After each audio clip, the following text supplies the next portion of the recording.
हाँ जी, good morning students.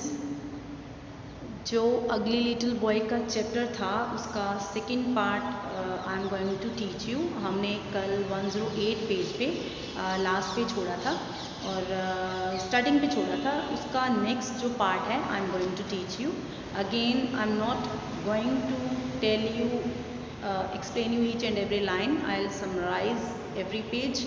And हमने क्या पढ़ा था लास्ट में? हमने ये पढ़ा था कि जो उनका एक डॉक्टर हॉस्किन है जो साइंटिस्ट है ना, उनका जो एक एक्सपेरिमेंट है उसकी वजह से एक बच्चे को बहुत पुराने टाइम से प्रेजेंट में बुलाया गया है and Miss Edith Fellow is over there to take care of him. And अब क्या है, वो लड़का वहाँ से आ चुका है एंड वो पूरा मिट्टी से ही smeared his body with smeared with the soil, तो वो उसको संभालने की कोशिश कर रही है।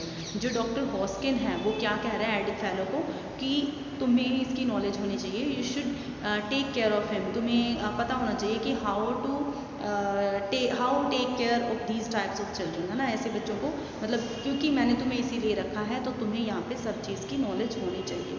जो बच्चा है वो बड़ा डिफरेंट है, आई टोल्ड यू अर्लियर, वो 3 इयर्स का है एज में और थोड़ा सा झुका हुआ है, हांस्ड है और वो डर भी रहा है क्योंकि उसकी स्पीशीज़ इस दुनिया में नहीं है, क्योंकि वो बहुत पुराने टाइम से बुलाया गया है। और इस जो प्रेजेंट में जो भी पीपल हैं all are very different from him. So now come on 109 page. जो बॉय है उसको 3 जनों की मदद से मिस एडिथ फेलो ने पूरा क्लीन किया है। इवन जो डॉक्टर हॉस्किन है उसे अब याद आ रहा है कि हाँ, उसने मुझे हिंट दी थी कि किसी भी तरह के बच्चे को संभालने की जॉब तुम कर लोगी। मे बी वो यही पूछना चाहते थे कि क्योंकि चाइल्ड क्या है, ये जो बच्चा है ये डिफॉर्म्ड है, ये ब्लैक है, even he is having curly hair, bulges हैं इसके सर पे, है ना, एंड डिफॉर्म्ड बॉडी है totally, is not like the other boys और अदर चिल्ड्रन, बहुत ज़्यादा डिफरेंट है, ही नीड्स मोर केयर, उसे ज़्यादा केयर चाहिए। लेकिन अब क्या है, जो मिस एडिथ फेलो है she is doing her duty. Even उसने उस बच्चे को जो भी उसमें से स्मेल आ रही थी, जो भी वो गंदा हुआ पड़ा था, उस सबको चेंज कर दिया है। ना वो पिंक नज़र आ रहा है, सॉप वगैरह से उसे साफ़ किया गया, अब वो कुछ हद तक साफ नज़र आ रहा है। और मिस एडिथ फेलो की जो ड्यूटी है वो अपनी ड्यूटी के अकॉर्डिंग क्या कह रही है कि बच्चे के लिए गाउन लेके आया जाए। 110 पेज पे, 110 पेज पे अब उसे नाइट गाउन मिल गया है बच्चे के लिए और वह उसे पहनाने की कोशिश कर रही है, क्योंकि जो बच्चा है he is totally uncivilised, he doesn't know anything कि कोई भी चीज़ है उसे कैसे करना है। तो even I told you about the Devaney, mister Devaney is there, वो उसकी मदद कर रहा है हर काम में। जो क्योंकि बच्चा है वो भी फैमिलियर नहीं फील कर रहा, वो एनवायरनमेंट काफ़ी उससे अलग है, लेकिन स्टिल वो जितना कर सकता है मिस एडिथ फेलो उसकी मदद कर रही है।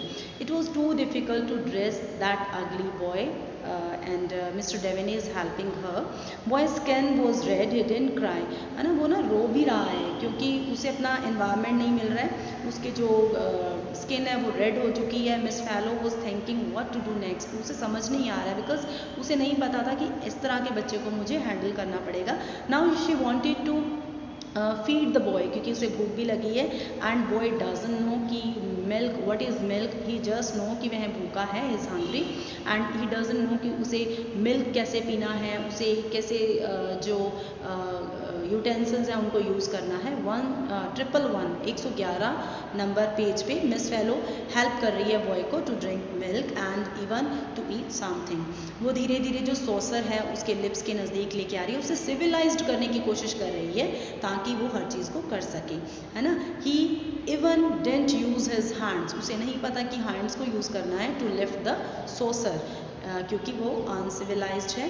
डॉक्टर हॉस्किन और डेवेने है दोनों वॉच कर रहे हैं कि how Miss Edith Fellow is doing her duty. As we know कि उसे हाई सैलरी दी गई है only because of this duty. And at last 111 page के बिल्कुल एंड में Miss Edith Fellow is making her mind to leave the job, क्योंकि उसे नहीं पता था कि इस तरह के बच्चे को मुझे हैंडल करना पड़ेगा। तो 112 पेज पे she was saying you should tell me, कि मुझे जॉब देने से पहले आपको मुझे सारी ड्यूटीज़ सारी सिचुएशन बतानी चाहिए थी, लेकिन सिचुएशन वो बिल्कुल भी नहीं है। I don't know how I will handle this situation. Again दूसरी तरफ से क्या है, जो बॉय है ही डजंट नो एनीथिंग, उसे तो कुछ भी नहीं पता है ना कि who is miss Edith Fellow, who is doctor Hoskin. उसे जस्ट भूख लगी है तो दोबारा वो मिल्क मांग रहा है। अगेन क्योंकि मिस एडिथ फेलो उसको एक वो मदर का अपीयरेंस भी उसमें है, तो वो फटाफट उसको बच्चे को मिल्क से फीड कर रही है ना। एंड डॉक्टर हॉस्किन क्या कह रहा है कि you are not going to leave this job, क्योंकि बच्चे सारे सेम होते हैं एंड क्या तुम छोड़ोगी। तो मिस एडिथ फेलो के मन में भी कहीं ना कहीं आ रहा है कि इस बच्चे को मेरी बहुत ज़्यादा ज़रूरत है। 113 पेज पे 113 पेज पे he saying you are safe here, you should careful with this boy, तुम्हें यहीं पे रहना है, इसी के साथ रहना है। I will arrange next room for you and जो भी है तुम्हें इसके साथ रात बितानी पड़ा करेगी, क्योंकि इसका पूरा रात को ध्यान रखना पड़ेगा। And every day you will relieved, है ना, हर डे तुम्हें सुबह यहाँ से छोड़ दिया जाएगा, और जो भी है मेरा जो एक एक्सपेरिमेंट चल रहा है उसको तुम्हें कोऑपरेट करना पड़ेगा। Miss Fellow was confuse, totally confuse थी वो। You have to save his life, है ना, उसे कहा गया है, और क्योंकि वो नर्स है तो कहीं ना कहीं उसके माइंड में आ रहा है कि मुझे ये जॉब नहीं छोड़नी चाहिए। She said yes for all the duties. Miss Fellow was giving instructions to the black boy, अगले लिटिल बॉय, कि हाउ टू ड्रिंक मिल्क। उसे काफ़ी ज़्यादा सिखाना पड़ रहा है। 114 पेज पे आ जाइए। Boy was watching to nurse every, nurse की हर एक्टिविटी को बॉय भी देखने की कोशिश कर रहा है कि कैसे ये मेरी हेल्प कर रही है। After that she has giving instruction how to use bathroom, है ना, उसे बाथरूम कैसे यूज़ करना है मिस एडिथ फेलो वो बता रही है। जो बॉय है वो भी अपनी कोशिश कर रहा है, जैसे जैसे मिस एडिथ फेलो उसे समझाने की कोशिश कर रही है, वो सोप को पानी को कैसे अपने ऊपर डालना है, वो सारी चीज़ों को यूज़ कर रहा है। And nurse said again you have to try, क्योंकि उसे नहीं आ रहा है तो नर्स क्या कह रही है, नहीं तुम्हें ट्राई करना ही पड़ेगा, because you have to do all these things. उसे मोटिवेट करने की कोशिश कर रही है and it is very good for him. धीरे धीरे टाइम पास हो रहा है और कुछ हद तक लग भी रहा है कि उसमें कुछ चेंजेस आ रही हैं। एंड एट लास्ट क्या है, जो बच्चा है छोटा सा, वो रात हो गई है तो वो सोने की कोशिश कर रहा है, लेकिन वो डरा हुआ भी है, इसलिए वो बेड के नीचे रोल होके अंदर चला गया। मिस फेलो वापस आती है रूम में और देखने की कोशिश करती है कि बच्चा कहाँ पे है, लेकिन जो बच्चा है वो अंदर बेड के नीचे अपने आप को ज़्यादा सेफ फील कर रहा है। और 115 पेज पे क्या है, miss Edith Fellow is thinking, सोच रही है कि मुझे अगर यहाँ पे रहना है तो I can't use the same bathroom, washroom जो भी वो बच्चा यूज़ कर रहा है, there should be a different washroom for me. She was unable to sleep, वो भी नहीं सो पा रही है। एक्चुअली मिस एडिथ फेलो भी कभी इस तरह के एनवायरनमेंट में एक स्ट्रेसेस में कभी नहीं सोई है, तो वो भी नहीं सो पा रही है, क्योंकि कुछ तो जो नेक्स्ट रूम में से जो बच्चा है उसकी अलग अलग तरह की आवाज़ें आ रही हैं, वॉइसेस आ रही हैं जो कि उसको तंग कर रही हैं। वो डर भी रही है क्योंकि बच्चा है, उसके बड़े बड़े नेल्स हैं, कहीं वो मुझ पर अटैक ना कर दे।